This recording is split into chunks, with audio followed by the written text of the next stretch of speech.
XAUSD म्हणजेच की गोल्डमध्ये trade करण्यासाठी महत्त्वाच्या गोष्टी, सर्वात अगोदर आपल्याला सकाळी उठल्याच्या नंतर माइंडसेट पॉझिटिव्ह ठेवायचा आहे. नंतर तुम्हाला 4 हवरवरती ट्रेंड आयडेंटिफाय करायचा आहे. ट्रेंड आयडेंटिफाय केल्याच्या नंतर तुम्हाला 1 हवरवरती 30 मिनिटावरती किंवा 15 मिनिटाला तुम्हाला हायर टाईम फ्रेमला तुम्हाला लेवल्स मार्क करून घ्यायचं.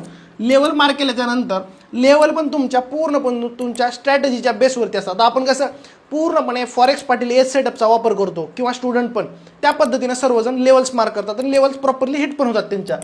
त्या पद्धतीने तुम्हाला लेवल मार्किंग शिकायचं. लेवल मार्किंग लय महत्त्वाचं आहे. त्याच्यानंतर तुमचं एखादं एंट्री मॉड्यूल पाहिजे. म्हणजे काय, तुम्ही एंट्री करताय तर तुमच्याकडे बेस काय एंट्री करण्यासाठी, किंवा तुम्ही कोणत्या गोष्टी बघून आपण कन्फर्मेशन घेतो, तुमच्या कोणत्या तरी 1-2 फेवरेट कॅन्डल पण पाहिजे ज्याच्यामध्ये कन्फर्मेशनसाठी. त्या पद्धतीनं तुम्हाला एंट्री प्लॅन करायचा आहे. रिस्क रिवॉर्ड मिनिमम तुमचा 1:3 असला पाहिजे. 1:2 न सुद्धा काही होत नाही, पण ठीक आहे सुरुवातीला आपण 1:2 1:3 धरू शकतो.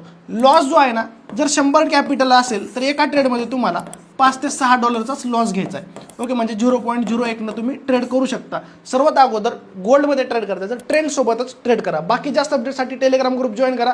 लिंक बायोमध्ये दिलेले आहे. असे व्हिडिओ तुम्हाला तिकडे पण भेटणार आहेत.